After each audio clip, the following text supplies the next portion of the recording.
Let's get my ducks in a row here. Patience. um,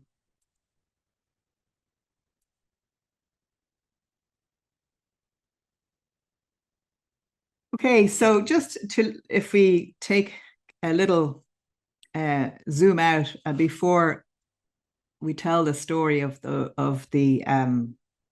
creation as the Norse, the Vikings saw it.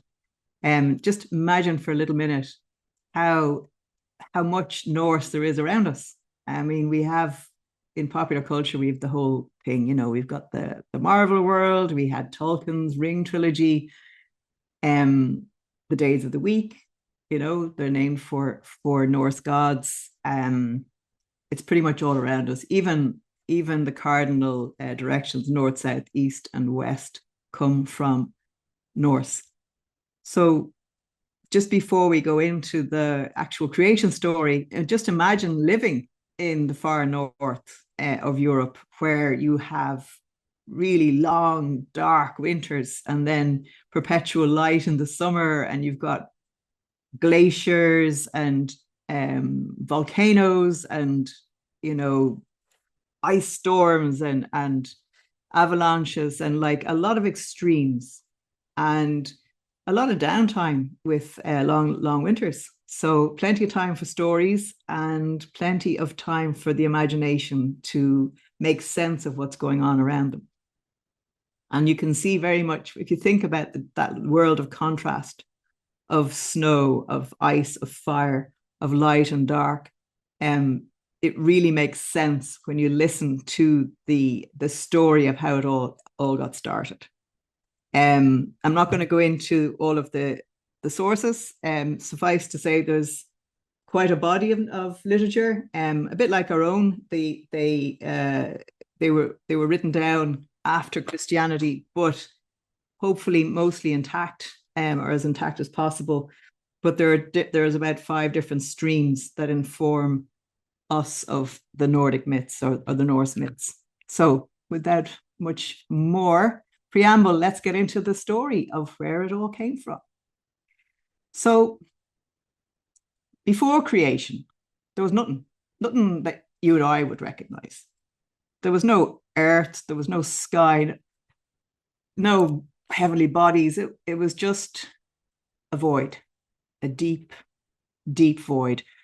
To the north was Niflheim, which was fed by 11 poisonous rivers that came from this one source, a deep well. And as they came to the surface, where it was cold and there was perpetual heavy mist and darkness, they slugged and solidified and became like icy bodies and eventually kind of glaciers, I guess. But there was no real form there. And it was desolate, cold. And then to the south, there was the domain of Surtur, who was the fire god.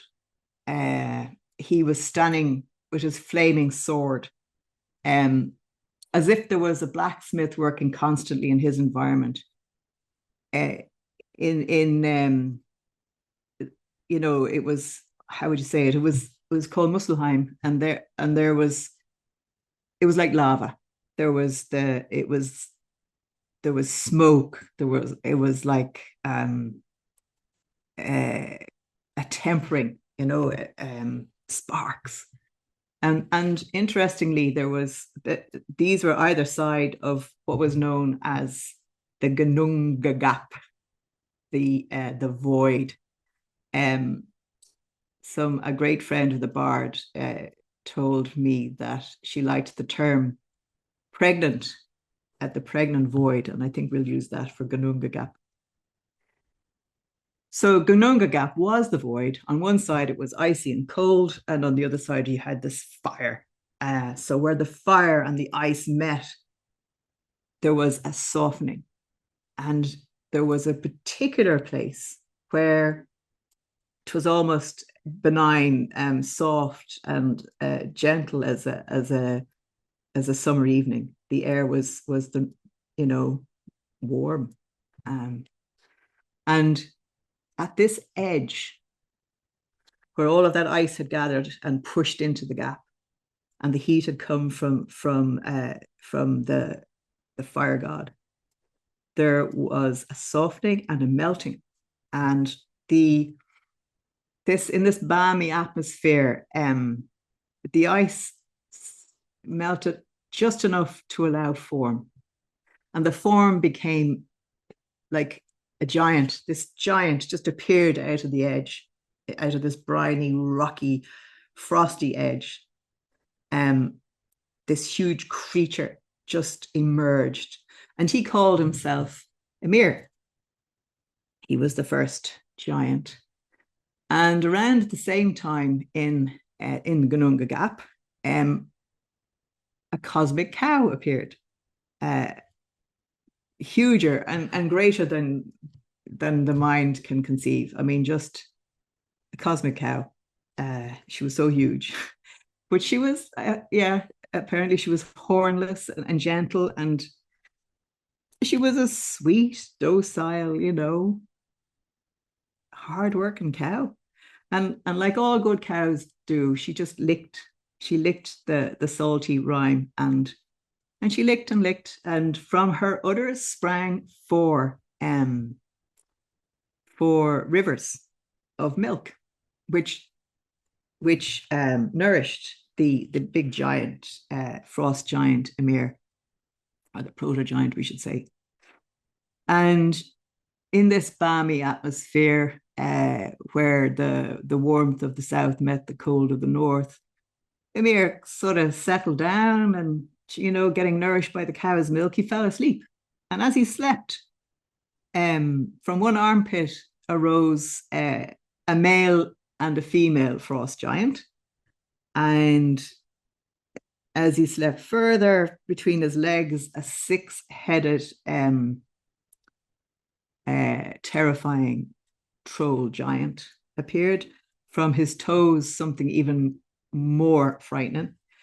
And they all grew very large, and they were all nourished by the beautiful cow. Now, the other thing that happened with this cow, who Mir called Adumna, was that as she was licking, a form appeared out of the ice. And on the first day, let's say, hair and head appeared, and the second day, shoulders, and on the third day, a fully formed creature emerged. And this was the first god, called Buri. But Buri had two children, and one of them, Bodhi, married or copulated with one of the frost giants, a good-looking frost giant it must have been, because they had three children, all male, Odin, Vili, and Ve. And they were good-looking, they were strong, upright, they were intelligent, they were bright, they were filled with light, with intelligence, with curiosity, with imagination. And they were shining, godlike creatures. And as they emerged and became, and the consciousness rose, they realized that, in fairness, Gununga Gap wasn't exactly going to be much fun. I mean, it was ugly, it was boring, and not only that, but the giants were out of control. I mean, they had terrible characters. They were cranky, they were angry, they were humping around. There was no peace, or there was no niceness or softness about any of them. So between them, they decided they would have to do something about all of this. And so they killed Ymir. They hacked him to death. The great big proto-giant was slain, and his massive body was chopped up. And they shoved his body into Gununga Gap. And as they did, all of the sweat and the blood from Ymir emerged and spilled out. And they created from that, they they created from that the earth, the lakes of the earth, and around the edge they let the blood be the oceans, vast oceans surrounding the earth, and of his flesh was the earth, and of his bones, and of the bits they'd chopped up of his skeleton, there were the mountains and the hillsides, and from his flesh, which was nourished by a dumna, came forward grass and trees and all kinds of wonderful vegetation and plants and flowers, and there was fragrance and there was beauty in the world. And I should have mentioned that whenever Ymir was slaughtered, there was a massive flood with the opening of his body, and this flood, which ended up being the sea, carried away all of the giants, and they all perished bar two. One called, oh my goodness, I can't remember his name. One escaped with his wife on a box, and they very quickly relocated to the edge of the ongoing creation and started to produce a new generation of frost giants. And so from Ymir's teeth, they carried on. They went, hammer and tongs at this creation business. From his skull, Ymir, they made the dome of the earth. From his teeth, there were rocks and shingle, and from his toenails, they produced trolls. And the trolls were necessary to make beautiful things and to work with earth elements and precious metals. But the trolls were kept within the earth. They tended to stay in the domain of rock. And then other trolls that they created were put to hold up the earth, to hold up the dome of the sky. They put them on the one called north, south, east, and west.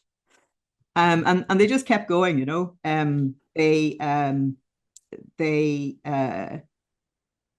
because his blood was nourishing the trees and the ground. The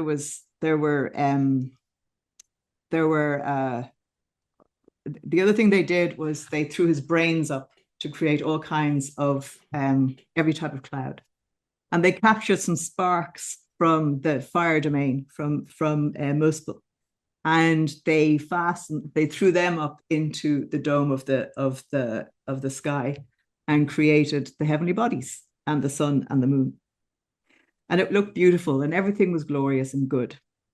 But then very quickly they realized that they needed to protect some of this domain from the burgeoning frost giants who were reproducing at a fierce rate.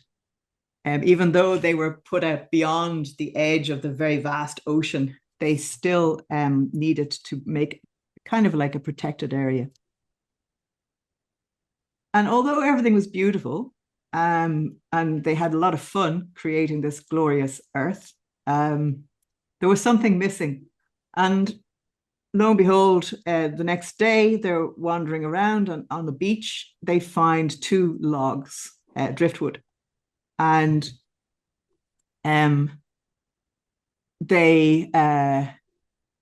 Vili, Ve, and Odin created humans. Isn't that just glorious? From two logs. So to one they called Ash. They gave they breathed life. Odin gave them life, spirit. Vili gave them will and imagination. And Ve gave them their features, their ability to hear, to speak, to see. And thus were the male and the female. Osk, the ash, was the man, and Elm, we think might be Elm, was the woman.